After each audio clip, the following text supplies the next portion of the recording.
Let's look at some great news out of Brisbane last night. The Australians Hedley Thomas and producer Slade Gibson have won the nation's top award for journalism, the Gold Walkley, for their record-breaking podcast, The Teacher's Pet. The true crime podcast looks into the disappearance of Sydney mother Lyn Dawson back in 1982. It uncovered long-lost statements and new witnesses, prompting police to dig again for her body. The podcast has been downloaded more than 27 million times worldwide and is the subject of a Hollywood bidding war. The Walkley judges described The Teacher's Pet as a masterclass in investigative journalism.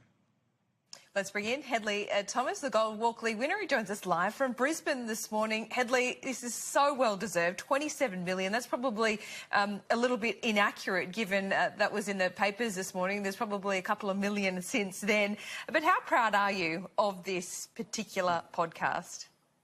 Laura, thank you. Look, I'm really proud because it's just been a privilege to have been able to work on this story. It started a year ago when I contacted Lyn's family and asked them if they would let me turn this case over as best I could, try to find new evidence.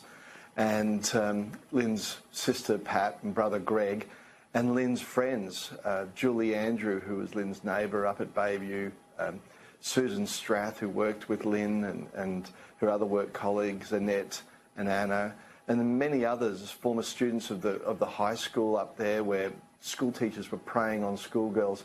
They've all been able to assist and they've wanted to help. And as a result of what we've established together, there's like a community of people who, are not vigilantes, but are looking at the evidence, trying to find new witnesses, new evidence, take it to me, take it to the police, and hopefully solve this case after 36 years. And Hedley, it's such a fascinating mystery in so many respects, but were you surprised at the overwhelming response you've had to this? Yeah, I can't pretend that the story didn't grab me when I first heard about it. 17 years ago, that's when I understood this case for the first time.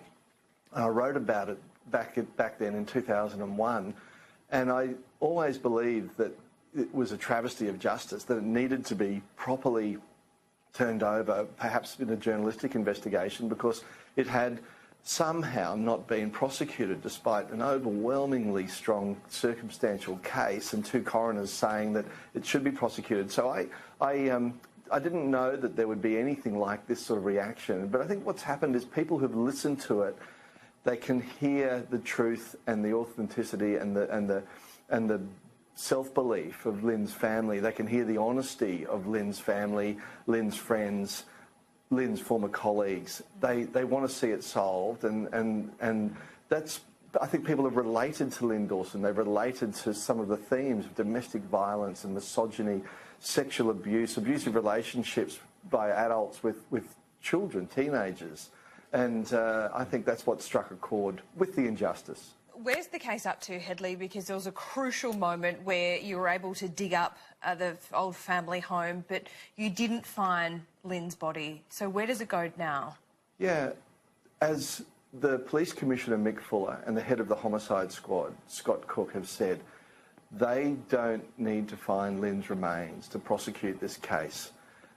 They believe they have sufficient evidence now. The stumbling block has always been in the office of the DPP, and it's the family's hope and everyone who knew Lyn's hope that the DPP, with new evidence that the police have been gathering, police have been following up witnesses who have spoken in the podcast, witnesses who have come forward because of the public interest in this case, their statements, their evidence is really important. And I've got no doubt that the New South Wales Police believe their brief of evidence is so much stronger now than it was years ago.